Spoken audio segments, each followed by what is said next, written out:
সালামু আলাইকুম। পশ্চিমা গণমাধ্যমগুলো ন্যারেটিভ তৈরি করার জন্য কিন্তু ওস্তাদ। তো আজকের এই ভিডিওটা আমি সবাইকে সর্বোচ্চ শেয়ারের আহ্বান জানাবো, যেন যারা ইরানে বসবাসকারী বাংলাদেশের নাগরিক আছেন তাদের জন্য এই ভিডিওটা একটু আপনারা কষ্ট করে শেয়ার করে পৌঁছে দিবেন। কারণ আসলে সত্য হতে পারে, আবার মিথ্যাও হতে পারে। তবে এরকম ঘটনা যে প্রথম তা না, এর আগেও কিন্তু পশ্চিমা গণমাধ্যমগুলো এই ধরনের প্রচার প্রোপাগান্ডা আসলে চালিয়েছে। তারপরেও ইরানে বাংলাদেশের অনেক মানুষ বসবাস করে। আমি চাই আপনারা সবাই ভিডিওটা শেয়ার করবেন। আসলে পরিস্থিতি কোন দিকে যাচ্ছে, ইরান থেকে এই মুহূর্তে পৃথিবীর পশ্চিমা দেশগুলোর অনেকেই তাদের নাগরিকদেরকে ফিরিয়ে নিচ্ছে। পাশাপাশি ইরানের সাথে আকাশ যেই যোগাযোগ ব্যবস্থা আছে সেখানেও তারা বেশ কিছু নিষেধাজ্ঞা আপনার দিয়েছে, ইসরায়েল সহ অনেকগুলো দেশ। তো এর মাঝখানেই আপনার আমেরিকা যে কোনো মুহূর্তে ইরানে যখন হামলা চালাবে এই আশঙ্কা আমরা করছি। পশ্চিমা গণমাধ্যম একটা ছবি প্রকাশ করেছে যে রাশিয়ার রাজধানী মস্কোতে আপনার ভনকোভো বিমানবন্দর, সেখানে ইসলামী প্রজাতন্ত্র ইরানের একটি সরকারি বিমান অবতরণ করেছে।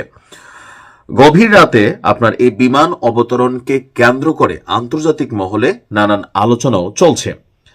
প্রতিবেদনটি বলছে, বিভিন্ন আন্তর্জাতিক বিমান চলাচলকারী পর্যবেক্ষণকারী সংস্থার তথ্য মতে ফ্লাইটটি যখন মস্কোয় অবতরণ করে তখন সেটি বিশ্বের অন্যতম সর্বাধিক ট্র্যাক করা বিমানে পরিণত হয়। অর্থাৎ এই বিমানটির দিকে সবারই নজর।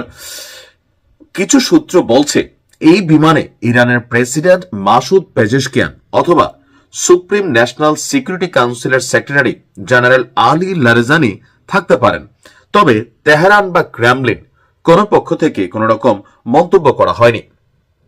আবার কেউ কেউ বলছেন ইরানের সর্বোচ্চ নেতা যিনি, তিনি সপরিবারে এমনকি প্রেসিডেন্ট মাসুদ পেজেশকিয়ান সহ তার পরিবার তারা নিরাপদে মস্কোতে চলে গেছেন।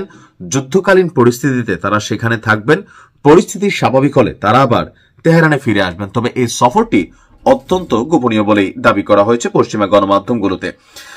বলা হচ্ছে যে উড়োজাহাজটি ছিল মেরাজ এয়ারলাইন্স পরিচালিত একটি এয়ারবাস A321-231।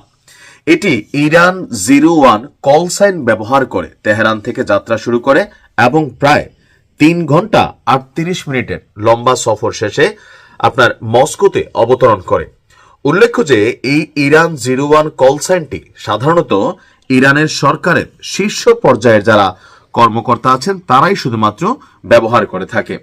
এই সফরের মূল নেপথ্যের কারণ হিসেবে দেখানো হচ্ছে যে পারস্য উপসাগর এবং পশ্চিম এশিয়ায় মার্কিন যুক্তরাষ্ট্রের যে সর্বশেষ নৌবাহিনীর অবস্থান। তারপর বলা হচ্ছে যে ডোনাল্ড ট্রাম্পের নেতৃত্বাধীন মার্কিন প্রশাসন সম্প্রতি এই অঞ্চলে বিমানবাহী রণতরী ইউএসএস আব্রাহাম লিঙ্কন সহ ব্যাপক সমরসজ্জা বাড়িয়েছে। এমনকি ভেনেজুয়েলায় ব্যবহৃত মার্কিন যুদ্ধ বিমানগুলিকেও আপনার এই মধ্যপ্রাচ্যে সরিয়ে আনার খবর পাওয়া গেছে।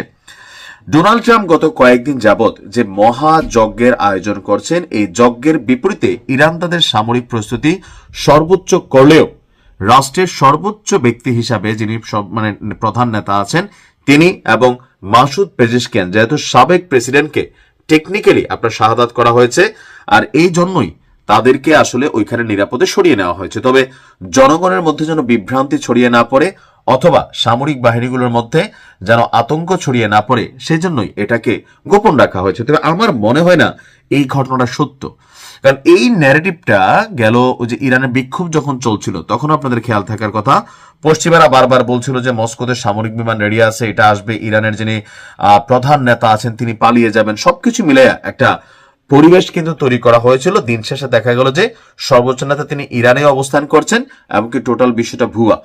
তো আসলে ভালো মন্দ সত্য মিথ্যা আল্লাহ ভালো জানে, বাট আমরা দোয়া করি ইরানকে আল্লাহ যেন হেফাজত করে। আসসালামু আলাইকুম।